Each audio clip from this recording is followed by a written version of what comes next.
नमस्कार दर्शकों, स्वागत है आपका सच न्यूज नेटवर्क पे और मैं आपके साथ बोनी। दर्शकों, जम्मू कश्मीर की बात करें तो जम्मू कश्मीर को लेकर एक बड़ा बयान जो है वो सामने आया है माननीय गृह मंत्री अमित शाह जी का। जी हां, उनका कहना है कि जम्मू कश्मीर के अंदर स्टेटहुड जो है वो तभी बहाल होगा जब असेंबली के इलेक्शन जो है वो होंगे।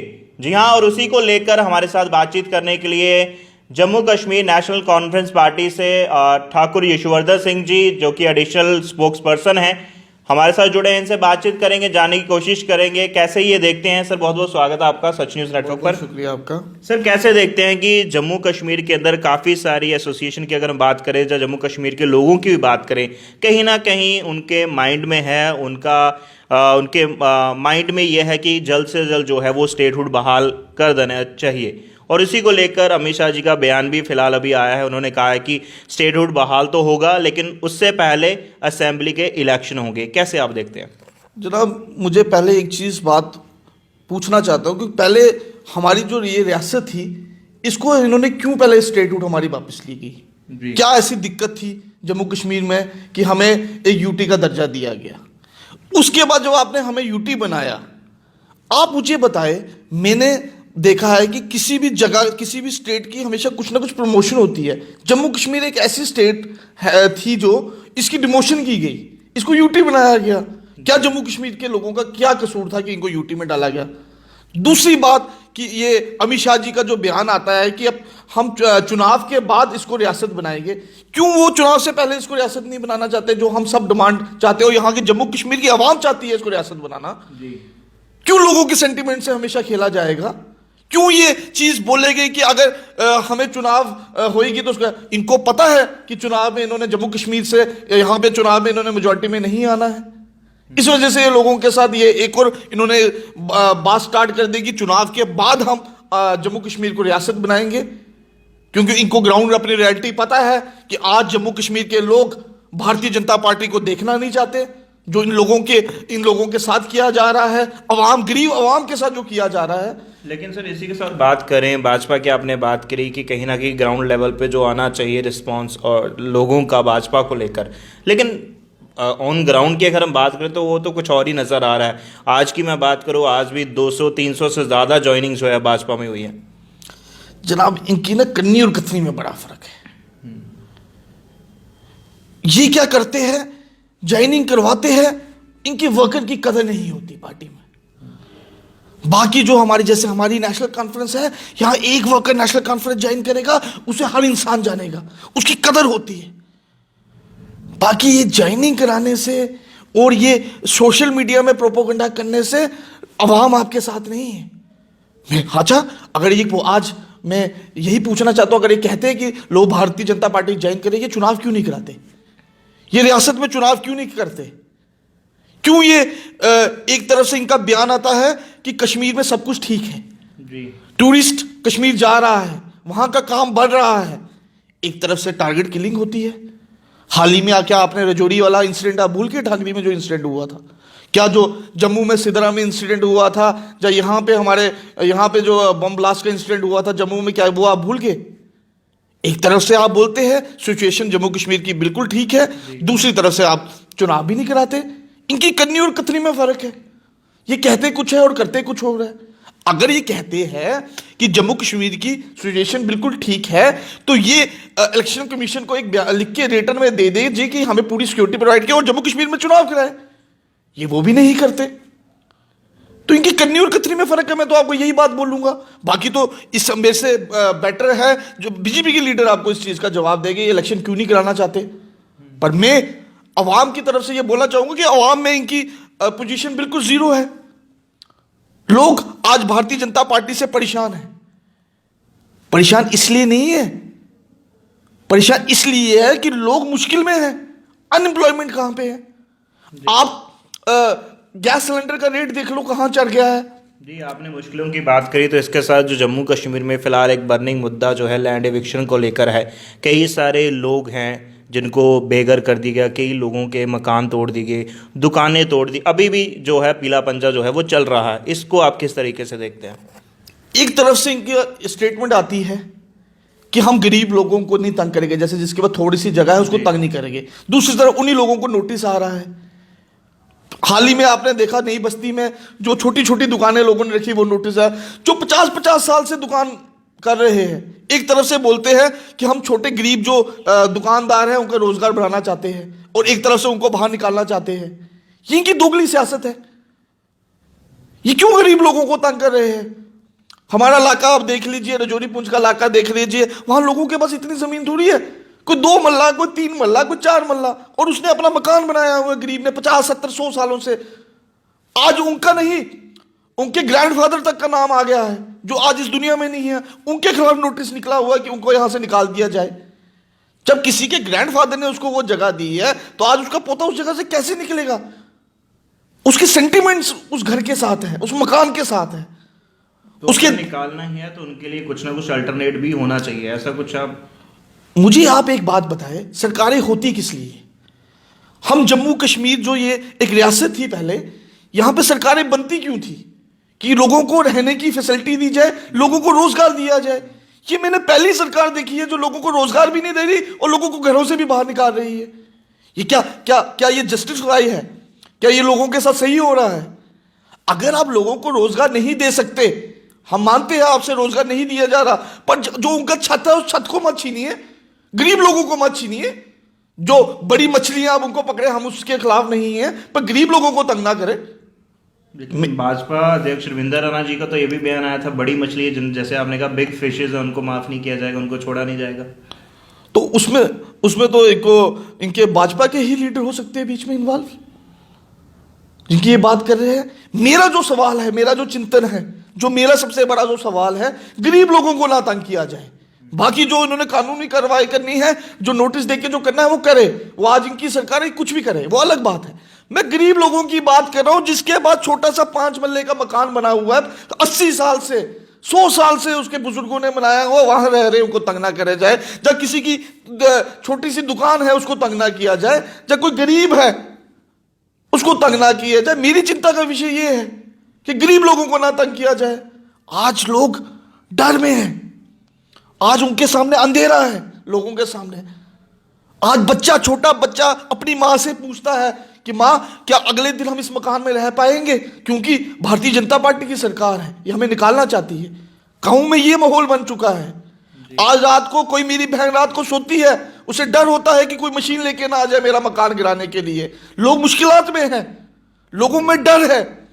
जो बुजुर्ग है वो कहते हैं आज की डेट में, क्या मेरा आने वाला मेरा जो पोता है वो क्या इस मकान में रह पाएगा? उन्हें चिंता हो गया है।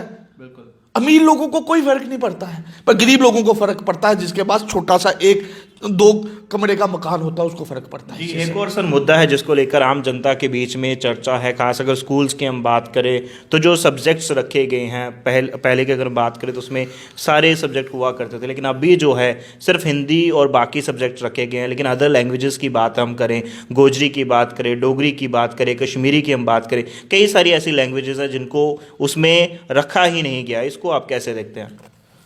सबसे पहले सर, हम एक डेमोक्रेटिक कंट्री में रहते हैं जी, जिसमें हर इंसान का एक अधिकार होता है कि उसे क्या करना है। बिल्कुल। तो एक जो छोटा बच्चा होता है, जब वो कहीं स्कूल में जाता है तो उसका भी अधिकार होता है कि उसको कौन से सब्जेक्ट्स लेने हैं। मैं एक छोटा सा आपको उदाहरण दूंगा। जब कोई बच्चा 10th क्लास पास करता है तो 11th 12th की पढ़ाई करने जाता है, तो उसे एक ऑप्शन दिया जाता है कि उसको मेडिकल लेना है, नॉन मेडिकल लेना है या कॉमर्स लेना है। बिल्कुल। वो उन 3 स्ट्रीम में से कोई स्ट्रीम डिसाइड करता है, या आर्ट्स लेना है, वो डिसाइड करता है कि उसको अपना मुस्तकबिल और अपना फ्यूचर किस तरफ देखना है। जी जी। वैसे ही आपने जो बात की, हिंदी को इन्होंने इंक्लूड किया, हम अच्छी बात है हिंदी को इंक्लूड किया, हिंदी भी हमारी लैंग्वेज है। पर मैं एक चीज देखना चाहूंगा, क्यों नहीं इन्होंने गोजरी, पहाड़ी, कश्मीरी और पंजाबी को इंक्लूड किया? एक ऑप्शन दे देते ना जनाब, कि ये 5 लैंग्वेज है, बच्चे की अपनी चॉइस है, इनमें से जो लैंग्वेज वो पढ़ना चाहे या सीखना चाहे, तालीम लेना चाहे। अब आप हमारी बेल्ट आप देख लीजिए, जहां रजौरी पुंछ है, वहां मैक्सिमम लोग पहाड़ी बोलते हैं, या गोजरी बोलते हैं, या कुछ लोग डोगरी बोलते हैं। क्यों नहीं इन लैंग्वेज को इंक्लूड किया गया? आप कश्मीर चले जाए, वहाँ मैक्सिमम लोग कश्मीरी बोलते हैं, क्यों नहीं कश्मीरी को इंक्लूड किया जा गया? कुछ इलाकों में आप हमारे यहाँ के जम्मू कश्मीर के चले जाए जहाँ लोग पंजाबी बोलते हैं, पंजाबी पढ़ना सीखना चाहते हैं। ये इसलिए होता है कि उनको अपने आने वाले अपने बुजुर्गों का पता चले। मैं पहाड़ी हूं तो मुझे पहाड़ी लैंग्वेज का पता होना चाहिए, मुझे बोलनी आनी चाहिए, मुझे समझ आनी चाहिए। बिल्कुल। अगर कोई डोगरा है तो उसको डोगरी लैंग्वेज बोलनी आनी चाहिए, समझ आनी चाहिए। जो गोजरी लैंग्वेज है वो गोजरी लैंग्वेज उस इंसान को समझ आनी चाहिए, बोलनी आनी चाहिए। इसलिए ये तालीम दी जाती है। क्यों बोलते हैं कि जो बच्चा पैदा होता है वो संस्कार अपने माँ बाप से लेता है, उसी तरह जो लैंग्वेज होती है हमारी, जो हमारी टंग लैंग्वेज होती है, जो जिस इलाके से आप रहते हैं बिलोंग करते हैं, तो आप उस इलाके की लैंग्वेज आपको आनी चाहिए। बिल्कुल। हम जितने मर्जी शहर में रह जाए, पर हमें अपने इलाके की लैंग्वेज हमें समझ आनी चाहिए और थोड़ी बहुत बोलनी आनी चाहिए। बिल्कुल, अपनी मिट्टी से जो है वो कनेक्ट बिल्कुल ज़रूर रहना चाहिए। सर, लास्ट में जाते जाते मैं आपसे जानना चाहूँगा, आज 14 फरवरी है, वैलेंटाइन डे पूरे जम्मू कश्मीर में सब जगह मनाया जा रहा है। जम्मू कश्मीर की खास बात करें, यूनिवर्सिटी की बात करें, सभी स्टूडेंट्स, यंग लोग, जब बाकी लोग जो हैं वैलेंटाइन को बड़े प्यार से जो है वो सेलिब्रेट कर रहे हैं। लेकिन वही दूसरी तरफ आज ही के दिन पुलवामा के अंदर हमारे 40 जवान जो है वो शहीद हुए थे, और उन्हीं के दिन को बहुत कम लोग जो हैं वो मना रहे हैं। और आज का दिन भी डिक्लेयर किया गया ब्लैक डे के चलते, जो है लोग इसको ब्लैक डे एनिवर्सरी करके जो है वो सेलिब्रेट कर रहे हैं। आप इसको कैसे देखते हैं? देखिए जी, मैं तो जो पुलवामा अटैक हुआ था उनके जवानों को श्रद्धांजलि पेश करना चाहूँगा आपके माध्यम से। सबसे पहले साथ में एक बात बोलना चाहूँगा कि आपकी बात बिल्कुल दुरुस्त है कि एक तरफ लोग वैलेंटाइन डे बना रहे हैं, वो ठीक है, वो बना रहे हैं, पर हमें इन जवानों को भी रिस्पेक्ट देनी चाहिए। ये हमारा फ़र्ज़ है। जिन माओं ने अपना बच्चा खो दिया, हमें उनको भी याद करना चाहिए। मेरा तो इसमें आपको यही एक संदेशा होगा। दूसरी बात, मैं अपनी नौजवान पीढ़ी को बोलना चाहूँगा, हमें अब आगे चलना है। वक्त ऐसा आ गया है कि हमें अपनी लड़ाई लड़नी है। त्योहार चलते रहेंगे, ये समय आते रहेंगे, पर ये दौर वापस नहीं आएगा। आज जम्मू कश्मीर की रियासत, जो रियासत थी, आज यूटी बन गई है।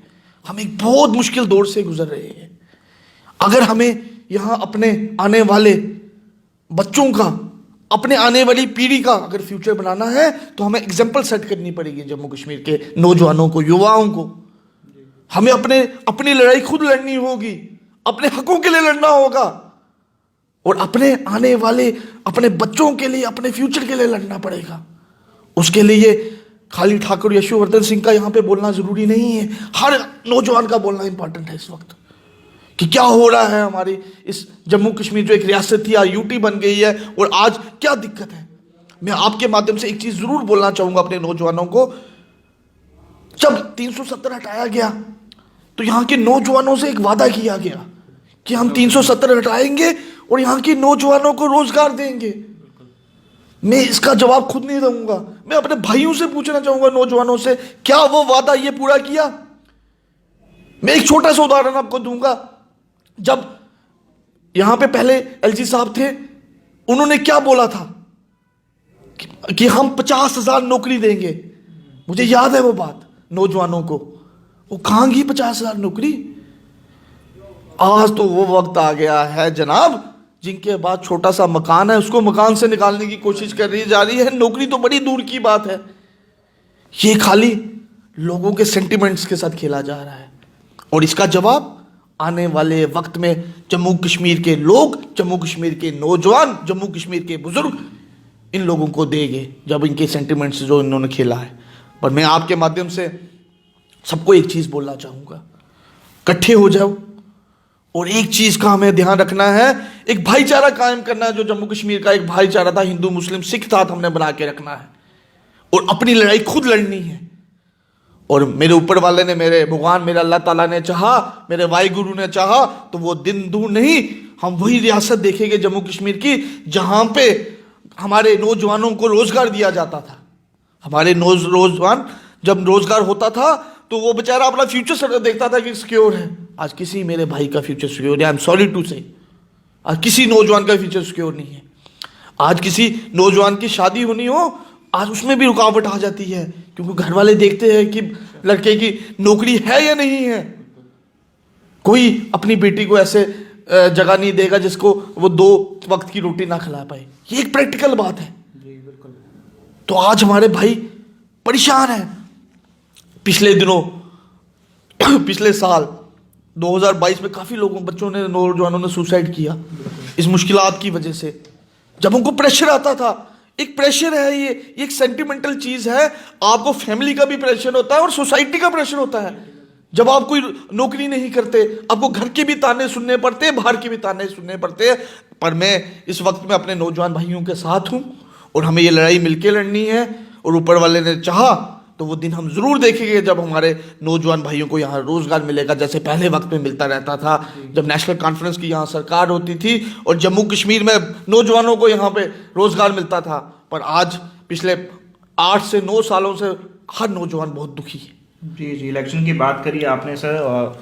माननीय अमित शाह जी ने तो बोल दिया है कि जब इलेक्शन होगा उसके बाद स्टेटहुड जो है वो बहाल किया जाएगा। इलेक्शन को लेकर JK-NC की तरफ से किस तरीके की तैयारियां की जा रही हैं?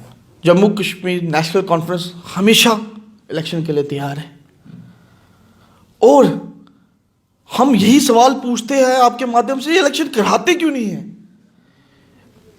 अमित शाह जी एक रिटर्न में लिख के दे दीजिए इलेक्शन कमिश्नर को कि जम्मू कश्मीर का माहौल ठीक है, जिस हिसाब से ये बोलते हैं तो इलेक्शन कल सुबह हो जाएगी ना। यहाँ पे ये इलेक्शन कराना ही नहीं चाहते।